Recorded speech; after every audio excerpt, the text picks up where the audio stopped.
All right, so I've got my yoke, the 5 repeats of the rib segment pattern done. I'm about to start the raglan section, but before I do, I'm going to insert some short rows on the sweater.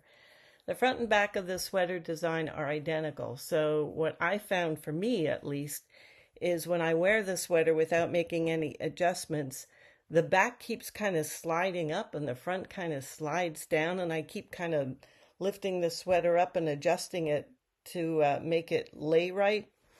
So I find I like it better when I actually put a little extra length in the back so I don't have that happening. And I'm going to do that by putting in short rows. I like putting the short rows immediately after the ribbing segment. I don't do that last knit round that they tell you to do in the pattern. I do this first and then I go back and do that round, because the ribbing will camouflage the turns for my short rows, and you'll see what I'm talking about when we get to it. But the first thing I need to do is put my markers in to separate the back and the sleeves and the front. So for mine, my right back is 45 stitches. So what I'm going to do is I'm using this, and you'll see why I'm using this along the back especially. So I'm going to count, let's see, 1, 2, 3, 4, 5, 6, 7, 8, 9, 10. And then I am going to use my little crochet hook here and pull my counting thread through. Sure I am.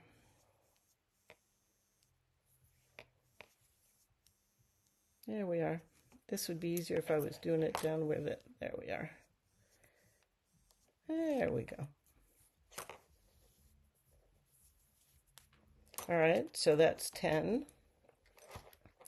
2, 4, 6, 8. Here's another 10.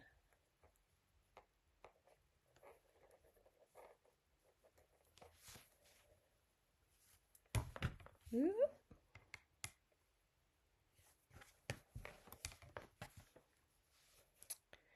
2, 4, 6, 8. Another 10. 2, 4, 6, 8. This is 40.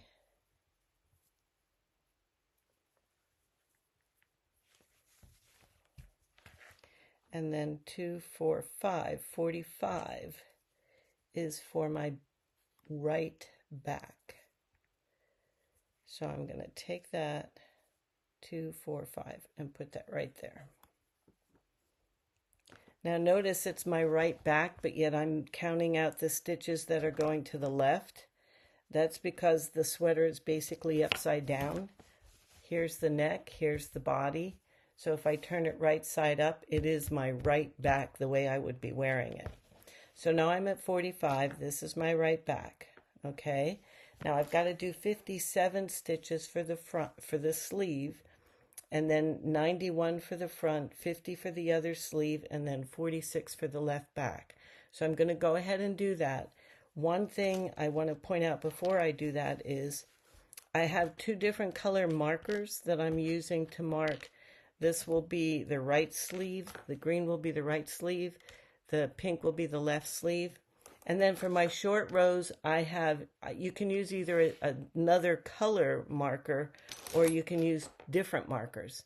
So you're clearly distinguishing your short row markers from your raglan markers, so to speak.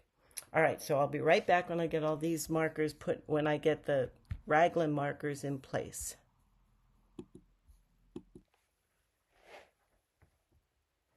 Okay, so now I have my 2 markers. You count out the 45, put a marker, put a stitch, put a second marker. So I've got my markers for my right sleeve, my markers for my left sleeve. Here's the front of my sweater. Here's the back of my sweater. So now let's look at what we're going to do with the short rows.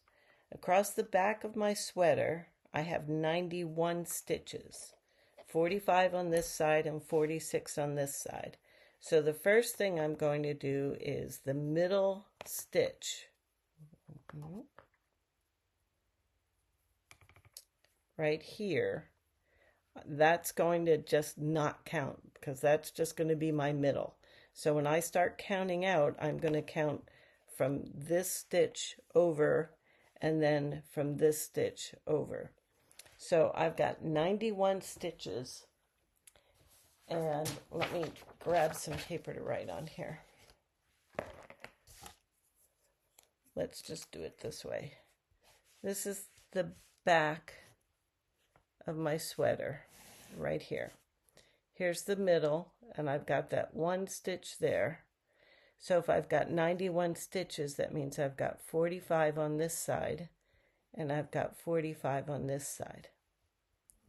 Now, to do the short rows, you're going to knit, and again, we're going to knit over, and then we're going to come back, and then we're going to go over and back and over and back. Now, depending on how many short rows you want to do, that's going to determine how many times you go over and back. On the sample I did 6 short rows. So that means I just went over and back basically 3 times on each side. This one, I think I'm going to just do a little more, and I think I'm going to do 8 short rows. All right. So if you look at that, that means this 45 stitches have to be divided into 4 groups on both sides. So if I'm dividing 45 into 4 groups, basically that's going to give me 11 stitches. So I'm going to come out 11 here, 11 here, 11 here, and 11 here. And then the same way on this side. That's where I'm going to put my marker every 11 stitches on both sides of my middle, because that's where I'm going to be making my turns. I like to mark this out right off the bat. I hate working with markers. They're a pain in the neck, but I like having this marked out and labeled so that once I start knitting, it's all good to go. So I'm going to take my different markers, either a different color or a different type of marker, and I'm going to start here, and I'm going to count. For me, it'll be every 11 stitches. So I'm going to go 2, 4, 6, 8, 10, 11.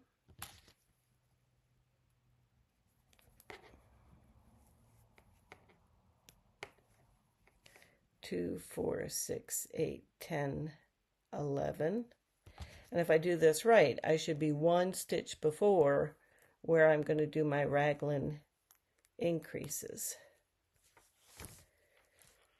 2, 4, 6, 8, 10, 11.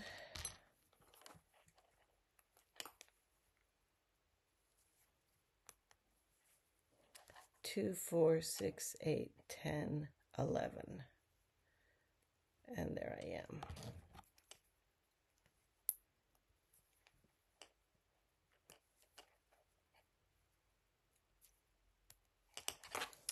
All right, now I'm going to do the other side.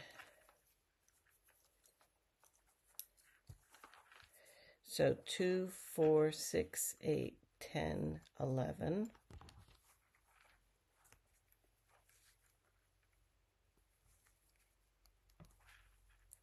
2, 4, 6, 8, 10, 11.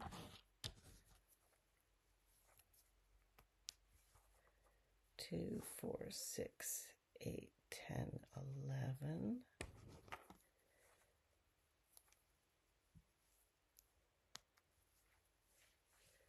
Got another marker here somewhere.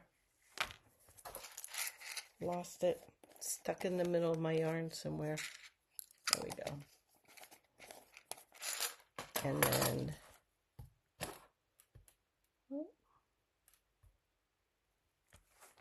2, 4, 6, 8, 10. 2, 4, 6, 8, 10, 11, and I'm right there. How about that? I'll go back and check that, but I'm going to put this one stitch before the end.